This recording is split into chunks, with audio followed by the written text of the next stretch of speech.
பகல் முழுவதும் ரைஸ் மில்லில் வேலை, இரவு முழுவதும் போட்டோ ஷூட். அந்த கடினமான வாழ்க்கையில் இருந்துதான் விஜயராஜ் என்ற விஜயகாந்த் கேப்டனாக உருவானார். மதுரையிலிருந்து தமிழ் திரையுலகிற்கு நண்பர்களால் அழைத்து வரப்பட்டவர் விஜயகாந்த். ஒரு சாதாரண இளைஞனாக சினிமாவில் நடிக்க கிளம்பிய அவர் பல வருடங்களுக்கு பிறகு அதே மதுரைக்கு தேமுதிக என்ற பெரிய அரசியல் கட்சியை தொடங்க வந்தார். தேர்தலில் வெற்றி பெற்று எதிர்க்கட்சியை தலைவராகவும் உயர்ந்தார். விஜயகாந்துக்கும் மதுரைக்கும் உள்ள பிணைப்பு அவரின் சினிமா அரசியல் வாழ்க்கையிலும் மிக முக்கியமானது.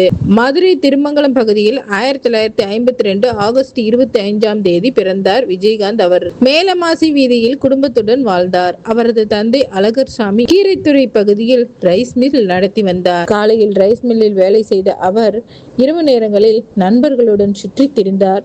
பின்னர் நெருங்கிய நண்பர் இப்ராஹிம் ராவுத்தர் மற்றும் மற்ற நண்பர்களின் உதவியுடன் சினிமாவில் நுழைந்து முன்னணி நடிகராக உயர்ந்தார் விஜயகாந்த் அவர்கள். மதுரை மேலமாசி வீதி அருகே சௌராஷ்டிரா சந்தையில் உள்ள அவரது பூர்வீக வீட்டில் சுமார் 25 ஆண்டுகள் குடும்பத்துடன் வாழ்ந்தார். தற்போது அவரது சகோதரர்கள் பால்ராஜ், செல்வராஜ் ஆகியோர் அங்கே வசித்து வருகின்றனர்.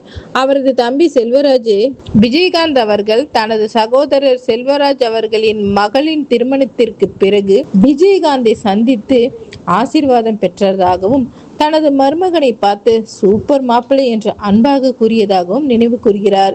சினிமா துறையில் பலருக்கும் உதவி செய்தவர் விஜயகாந்த். நடிகர் சங்கம் கடனில் சிக்கிய போது அதை மீட்டெடுத்தவர் விஜயகாந்த் அவர்கள். அவரது வீட்டிற்கு வந்தவர்களை உணவு சாப்பிடாமல் அனுப்ப மாட்டார். அரசியலில் இன்னும் பெரிய உயரத்தை அடைந்திருக்க வேண்டும். ஆனால் உடல்நலக் குறைவு காரணமாக அதை தடுக்கியது என அவரது குடும்பத்தினர் கூறுகின்றனர். காலையில ரைஸ் மில்லில் வேலை செய்துவிட்டு இரவில் ராசி ஸ்டுடியோவுக்கு போட்டோ எடுக்க வருவாராம். 1976-77 காலகட்டத்தில் 41 நாட்களில் 32 புகைப்படங்களில் எடுத்திருக்கிறாங்க. புத்தகங்கள் பார்த்து ஆக்ஷன் ஸ்டைல் புகைப்படங்கள்ல எடுத்திருக்காங்க. ரஜினிகாந்துக்கு போட்டியாக அவரை உருவாக்க நினைச்சிருக்காங்க அவருடைய நண்பர்கள். ஒரு புகைப்படம் எடுக்கவே 2 மணி நேரம் ஆகுமா.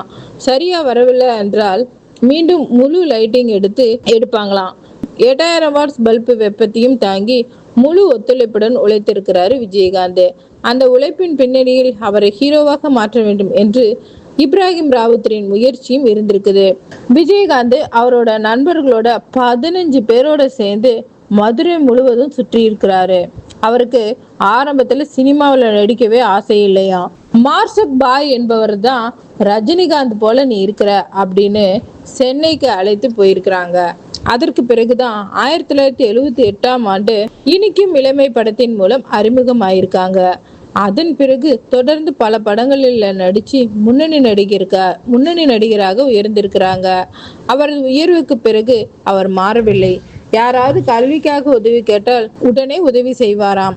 நண்பர்கள், உறவினர்கள் என அனைவருடன் ஒரே மாதிரி பழகி இருக்கிறாரு விஜயகாந்த் அவர்கள். 2004 செப்டம்பர் 14 மதுரையில தேமுதிக கட்சியை தொடங்கினாரு. அதற்கு முன் அரசியலுக்கு வருவது குறித்து நண்பர்களிடம் பகிர்ந்துகிட்டாரு. கலைஞர், ஜெயலலிதா, மூப்பனார் உள்ளிட்ட தலைவர்களுடன் நட்பை பேணினார். விஜயகாந்த் அவர்கள் உயர்ந்தவர், தாழ்ந்தவர் என்ற வேறுபாடு பார்க்காதவர். எப்போதும் ஒரே மாதிரி நடந்து கொள்பவர்கள். ஒரு சாதாரண இளைஞனாக ஆரம்பித்து கடின உழைப்பால் முன்னணி நடிகராகி பின்னர் அரசியலில் உயர்ந்திருக்கிறார். அந்த பயணம் முழுவதும் மனிதநேயத்துடன் வாழ்ந்திருக்கிறாரு விஜயகாந்த் அவர்கள்.